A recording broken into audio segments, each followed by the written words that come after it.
Saudara, bisnis seks ABG dilakukan dan terorganisir secara rapi. Caranya, anak-anak diambil dari kampung atau desa-desa, kemudian mereka diiming-imingi bekerja di salon ataupun kafe. Padahal itu hanyalah jebakan belaka.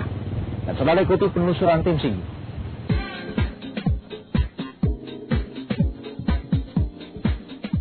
Dunia malam tidak pernah sepi peminat.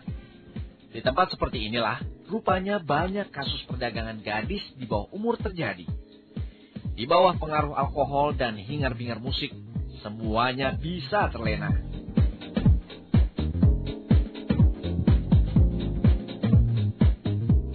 Tak hanya di diskotek mewah, hawa gemerlap dunia malam juga merambah ke pinggiran jalan, dengan anak di bawah umur sebagai pekerjanya.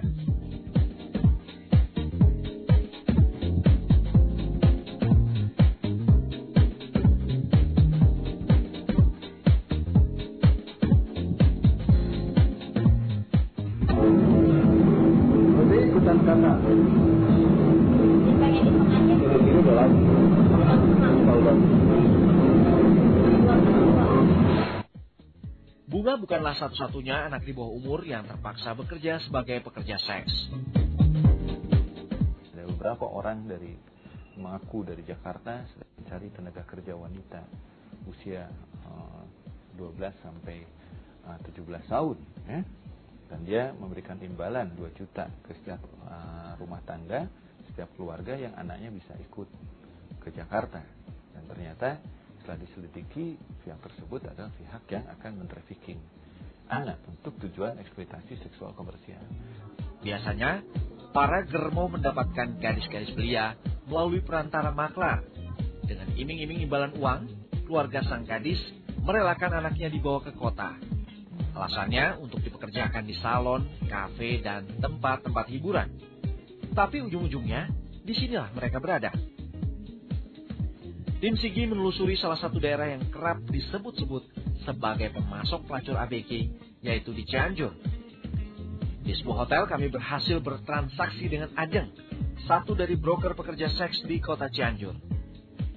Biasanya, untuk setiap satu perempuan yang dipasoknya, Ajeng mendapatkan uang jasa Rp700.000 dari para germo. Yang ngambil dari rumah. Ambil dari rumah itu? Ngambil dari rumahnya, ya kita cerita aja sejujurnya sama anaknya. Ya kalau misalkan yang namanya orang tua, ya mungkin bisa ditutup-tutupin lah sama anaknya juga. Jadi nggak sampai to the point sama orang tua gitu. Ke Jakarta, sama Bogor, sama paling Bandung, Jakarta kemana? Mangga Besar, Banyak. banyak sih sama orang. Kalau Bandung? Bandung paling 1 juta. Paling sih ngambil gede ya.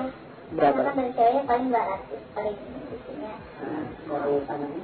Dari sananya, misalkan berapa kepala, misalkan kalau 2 kepala, paling kita taruhlah 700-an paling minimumnya. 1 kepala 700. Hanya berselang 1 jam, Ajeng kembali ke kamar kami, membawa perempuan berusia 16 tahun yang siap terjun bebas ke dunia malam. Kalau misalkan cocok itu kan jadi nggak usah banyak waktu lagi kan. Para broker seperti Ajeng ini biasa bekerja untuk germo yang ada di kota-kota besar seperti Jakarta, Bandung, bahkan Papua. Mereka berburu gadis-gadis belia, begitu ada permintaan dari sponsor. Setelah target didapat, korban langsung dibawa ke tempat penampungan milik sponsor. Oleh sponsor, korban dibawa ke salon untuk diubah dandanannya. Barulah kemudian korban dibawa ke para pemesan yang ada di kota itu ataupun di kota lainnya. Dinas Sosial Cianjur mengaku kewalahan menghentikan aksi para broker pekerja seks ini. Alasannya, karena keterbatasan dana dan anggota. Fenomena ABG yang terjun ke bisnis seks makin memprihatinkan. Data Gerakan Penanggulangan Narkoba dan AIDS GPNA Cianjur mencatat, 2 tahun lalu saja, pekerja seks anak-anak di bawah umur alias berusia antara 13 sampai dengan 17 tahun jumlahnya mencapai 177 orang. Sementara tahun lalu di Sukabumi, masih di Provinsi Jawa Barat, GPNA mencatat 25% dari 239 pekerja seks komersial adalah gadis yang masih duduk di bangku sekolah.